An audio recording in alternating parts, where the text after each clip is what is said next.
ان کے مقابلے میں زمین تو ایک طرف رہی، یہ نظام شمسی جسے کہتے ہیں، جس کے اندر یہ اتنے اور کرے ہیں، وہ کہتے ہیں وہ ایسے ہے جیسے ایک صحرا میں ذرہ ہوتا ہے۔ یہاں قرآن ہمیشہ مثال دیتا ہے ان کروں کی، ارض و سما کی، جو ہمارے سامنے محسوس و مری شکل میں ہوتے ہیں۔ وہ کہا دیکھا کہ کس سکون سے، کس ڈسپلن سے، کس ربط و ضبط سے یہ کارگاہ کائنات چل رہی ہے۔ کیوں چل رہی ہے؟ وہ خدا کے قوانین کا اتباع کر رہی ہے۔ اور آگے ایک بات کہی ہے عزیزان من، ویسے تو قرآن کے ایک ایک لفظ سے اس کی شہادت ملتی ہے کہ یہ خدا کا کلام ہے، وہی ہے۔ بعض مقام ایسے ہوتے ہیں جہاں وہ پکار اٹھتے ہیں کہ یہ خدا کا کلام ہو سکتا ہے، کوئی انسان ایسا نہیں کہہ سکتا تھا۔ 1400 سال پہلے کے علم الافلاک کی کتابیں آپ دیکھ لیجئے عزیزان من، جو بھی رائے تھیں کسی میں یہ بات نہیں ملے گی جو قرآن کہہ گیا۔ آج یہ بات سمجھ میں آ سکتی ہے۔ کیا کہا ہے؟ خلق سبع سماوات، اس نے متعدد کرے پیدا کیے بلندیوں پہ، وَمِنَ الْأَرْضِ مِثْلَهُنَّ، اور ان کی مثل، عام ترجمہ، ان کی مثل ارض پیدا کی۔ بڑی عظیم چیز ہے یہ۔ سما کہتے ہیں جو چیز اونچی ہو، ارض کہتے ہیں جو چیز نیچے ہو۔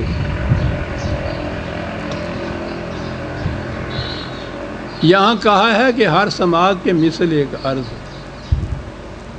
یہ اونچی اور نیچی جو ہے، اصطلاح میں اسے کہیں گے یہ اضافی چیز ہوتی ہے، یعنی کسی چیز سے نیچی ہوگی نا، وہ سمجھ لیے نا آپ نے، کسی چیز سے اونچی ہوگی نا۔ آپ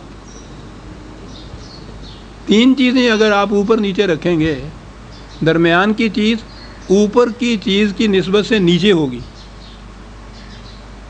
نیچے کی چیز کی نسبت سے اوپر ہوگی۔ قرآن کہتا ہے کہ جسے تم سما اوپر کی چیز کہتے ہو، اس سے جو نیچے کا کرہ ہے وہ اس کی عرض ہے۔ یہ عرض ایک سما ہے نیچے والے کرے کے، یہ اس کی عرض ہے، یہ اس کا سما ہے۔ اللہ کہا کہ فی ذات ہی نہ سما سما ہے، نہ عرض عرض ہے۔ یہ تو جس سما کو آپ دیکھو اس کے نیچے کا کرہ جو ہے وہ اس کی عرض ہے، اور اس سے نیچے ایک کرہ ہے، یہ اس کرے کی سما ہے، وہ کرہ اس کی عرض ہے۔ عزیزان من، اس کو تو جیمز جین ہی اپریشیٹ کر سکتا ہے۔ وجد میں آ جاتے ہیں یہ یورپ کے محققین، ان کے سامنے جب قرآن کی کوئی آیت آ جاتی ہے۔ ان کروں کے متعلق یہ چیز کہنا 1400 سال پہلے، وہ بھی عرب کی سرزمین میں، جہاں مکے جیسے شہر میں جو مرکزی مقام تھا سارے عرب کا، کہا جاتا ہے کہ 17 آدمی تھے جو نوشت و خوان جانتے تھے۔ تعلیم تو بہت بڑی چیز ہوتی ہے۔ 1400 سال پہلے کا زمانہ، دنیا بھر میں کہیں بھی علم الافلاک میں یہ بات نہیں وہاں ملتی۔ وہ تو بیت الموسی نظام تھا۔ فرصت ہو تو میں بتاؤں کہ وہ کیا مانتے تھے۔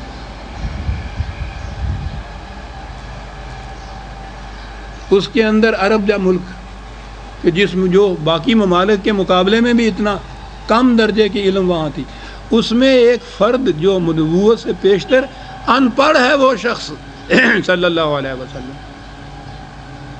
وہ یہ بات علم الافلاک کے متعلق کہتا ہے۔ وہ تو ایک طرف اس زمانے کا تو بطلیموس بھی یہ بات نہیں کہہ سکتا تھا جو کہی گئی۔ کیا یہ انسانی فکر کی بات ہو سکتی؟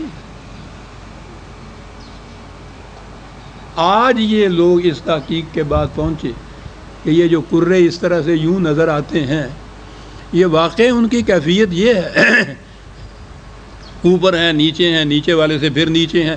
اور قرآن نے لفظ ہی ایک استعمال کیا ہے صاحب، وَمِنَ الْأَرْضِ مِثْلَهُنَّ، ہر سما کی مثل اس کی ایک عرض۔ کیا بات!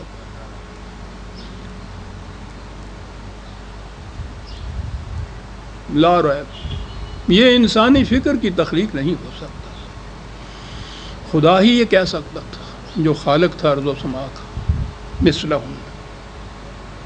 لیکن ہم ان چیزوں کو کیا جانیں، ہم تو آج بھی چاند دیکھتے ہیں تو بند کمرے کے اندر میٹنگ کر کے دیکھتے ہیں جی، کمیٹی مقرر کی ہوئی جاتی ہے سر۔ یتنزل الامر بینہن، اور اس تمام فضا کے اندر اس کا امر، دیکھا وہ امر کا لفظ کہاں کہاں چلا آ رہا ہے، وہ آئلی زندگی کے قوانین بھی امر رب، اس کے متعلق کہا کہ اگر ان کے مطابق معاشرہ ہو تو کس حسن و خوبی سے چلے گا، باہر کی کائنات دیکھیے۔ یہاں بھی کہا کہ یہ اس طرح سے چل رہے ہیں حسن و خوبی سے، امر و رب کے ماتحت چل رہے ہیں، ان کے مابین بھی خدا اپنا امر نافذ کر رہا ہے، یہ ہے امر رب۔ لِتَعْلَمُوا أَنَّ اللَّهَ عَلَى كُلِّ شَيْءٍ قَدِيرٌ وَأَنَّ اللَّهَ قَدْ أَحَاطَ بِكُلِّ شَيْءٍ عِلْمًا، تاکہ تم تحقیق کرو، غور و فکر کرو تو یہ حقیقت تمہارے سامنے آ جائے کہ اللہ تعالیٰ نے ہر شے کے لیے قوانین مقرر کر دیے ہیں، اور وہ قوانین جو ہیں سکھا شاہی اور دھاندلی نہیں، معاذ اللہ، وہ بِكُلِّ شَيْءٍ عِلْمًا صاحب، علم پر مبنی ہیں وہ سارے قوانین اس کے۔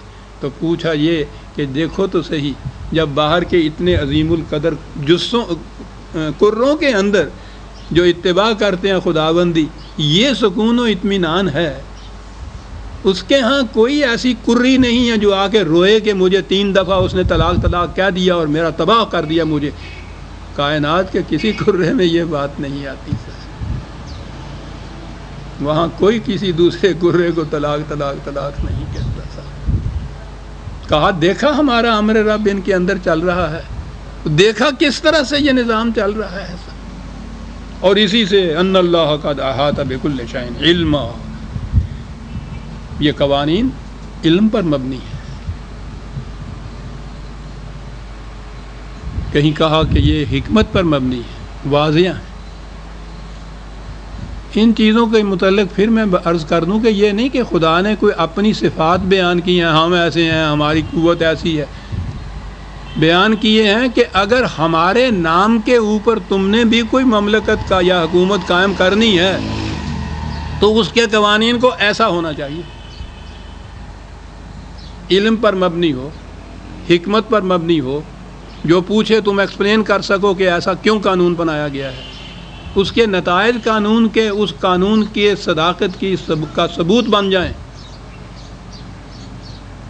یہ جو آتی ہیں نا خدا کی صفات، بالخصوص میں نے اب کئی دفعہ کہا ہے، آیات کے آخر میں جو صفت خداوندی ایک آتی ہے وہ بڑی عظیم شے ہوتی ہے، اس میں گہرائی بھی ہوتی ہے، گہرائی بھی ہوتی ہے، کہ تمہارے قوانین جو بننے چاہیے یہاں، ان قوانین کو نافذ کرنے کے لیے جو ہم نے بھیجے ہیں، ان میں تمہیں بتانا ہوگا کہ یہ کیوں ایسا بنایا گیا ہے، کیوں یوں نافذ کیا گیا ہے، علم کی بنا پہ ہوگا، حکمت کی بنا پر ہوگا، مبینات ہوں گے، وہ واضح ہوں گے، ابہام نہیں اس کے اندر ہوگا، تاکہ تمہیں یہ لِتَعْلَمُوا کے معنی کیا ہے، تاکہ تمہیں معلوم ہو جائے۔ تو معلوم ہو جائے تو پھر کیا ہو، ہمیں تو خیر یہ معلوم ہی نہیں ہوتا، ریسرچ ہی کبھی نہیں ہم کرتے، معلوم بھی اگر ہو جائے کہ یہ اس طرح سے چلتی ہیں تو پھر کیا۔ اگلی بات یہ ہے کہ جب معلوم ہو جائے تمہیں تو تمہیں یہ ہو کہ ہمارے قوانین ایسے ہونے چاہیے، ہماری مملکتیں ایسی ہونی چاہیے۔ سورہ الطلاق کی آخری آیت تھی عزیزان امان، اس کے بعد سورہ التحریم شروع ہوتی ہے، 66ویں سورت۔ بسم اللہ الرحمن الرحیم۔ اس سورہ کی پہلی ہی آیت میں بڑی ایک اہم چیز ہے اور بڑی ہی غور طلب چیز ہے، اور متنازع بھی ہے، وہ تو ہوتا ہی ہے ہمارے ہاں، تنازع نہ پیدا کیے جائے تو فرقے کیسے پیدا ہو سکتے ہیں؟ فرقہ کے معنی ہے الگ الگ رہنا، وہ تو تنازع سے ہی ہوتا ہے، کبھی صلح سے بھی الگ الگ رہتا ہے کوئی۔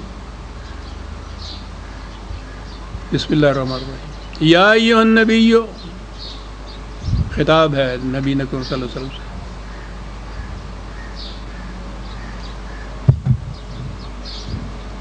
یا ایھا النبی